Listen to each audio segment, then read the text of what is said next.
I realize about life, my friend, right? What I realized about life is this, that life is both fair. There's times in your life when you feel like life is fair, but then life is also unfair, where there's times in your life when you felt and feel like life is unfair. And I know which one. I know when you feel which one, right? And here's when you feel like life is fair. When you're being proactive with life, right? When you're not sitting around waiting for life to give you what life wants you to have. When you're proactive, you go out into life and take what you want. And that, my friend, is when life is fair. Because proactive people, they get what they want. Because they're bold enough to identify it, assess the risk factors. They're not going to go back and forth. They see it, they like it, they feel it on the inside, and they go get it. That's why proactive people get what they want, and as a result, life seems fair to them. But life is always unfair to the reactive person, to the person that can't get themselves to be bold enough to go and move on it. They need somebody else to do it for them. They waiting for somebody to give it to them. They waiting for some kind of luck to happen. And that, my friend, is why life feels unfair to the reactive people. Because see, the proactive people, they're bold to move on it. They get what they want because they move on it. Whereas the reactive people, they get whatever's left over. They get whatever the proactive people didn't take. They get whatever the proactive people say, no, I don't want that, I'll take this instead. So the reactive people gotta wait until the proactive people pick their choices, and then they get whatever choices are left. And that's why, my friend, when you're in a reactive state, you feel like life is unfair. No, life is both fair and unfair. It's all about you, whether you're proactive or whether you're reactive, my friend. And to all the reactive people out there, you're still a person that doesn't make you wrong. You just gotta learn how to be proactive, my friend. It's the first thing you gotta learn how to do when you're reactive. You gotta learn how to look yourself in the mirror. Because all the answers to life problems are in the mirror. You gotta learn how to look yourself in the mirror and say, what are you waiting for? Yeah? Tough love. You gotta be tough with yourself. You gotta look yourself in the mirror and say, what are you waiting for to get started, right? It's all about the start. That's why proactive people get what they want. It don't go perfectly for them, but because they moved on it, because they are intentional about getting it, they're gonna do whatever it takes to get it because they moved on it. Whereas reactive people get what's left over, right? You don't have no choice, no other recourse.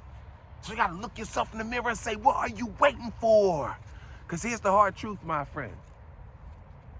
While you being reactive, while you think you need more evidence, while you think you need somebody else to do it for you, while you're contemplating and procrastinating, right? You think you need something else to get started, right? But here's the thing that you think you need to get started, you really don't need, right? Because even if you got that thing that you think you need to get started, you would think you needed something else, my friend. And then the cycle continues. Oh, I need this. Oh, now I need this. Now I need this. Now it's 3 years later and you still haven't gotten started. So you think you need that thing, but you really don't need that thing. No, I'm gonna tell you what you need to get started. And it's nothing external. It's internal, my friend. You gotta be bold enough to be proactive. You gotta be confident enough to move on what you think you need and what you feel you need and want. And you gotta be intentional about why you started, why you want that thing, why you need that thing. That's why they say always hold on to your why. It'll keep you motivated for a lifetime, my friend. And here's 3 reasons, my friend, why you can't afford to wait. It's time to get started, my friend. Number 1, here's the thing. First reason why you got to get started. Because the longer you wait to get started, the harder the harder it will be for you to start, my friend. So it's almost like you digging yourself into a bigger ditch, my friend. So the solid ground is not becoming solid, it's becoming unstable, more unstable the longer you wait. And then when you finally make up your mind to get started, it's going to be so hard to get started because your footing is going to be off because you're no longer on solid ground, my friend. So if you ask me, do it now, my friend, right? And number two, here's the thing. You got to understand that we can't always create our own opportunity, but we must always be bold enough to capitalize on opportunity when it presents itself, my friend. Yup. So in other words, you got to stay ready. Because if you stay ready, you never have to get ready, my friend. Yup. And number three, you got to develop a greatness mindset. A mind bold enough to believe, right? That the hard truth is this, my friend. You have everything you need to get started, my friend. You have everything you need to be great, my friend. You have everything you need to accomplish your goals and get to the next step. You just gotta believe it, my friend. This is internal, my friend. This has nothing to do with materialism or with things you think you need or what they got and they made it happen with that, so I need that too. You don't need none of that, my friend. You just need a made-up mind, my friend. You got to get sick and tired of being sick and tired, and that's what's going to get you to be proactive, my friend. Otherwise, you're going to continue to be reactive and you're going to continue to say life is unfair, but it's not about life.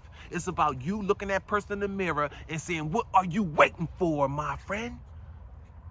You got to understand that you created in the image and in the likeness of God, my friend. You know what? That's the highest honor, my friend. So you got to walk tall and act like it, my friend, right? Because greater is he that is in you than he that is in the world. But you got to believe that.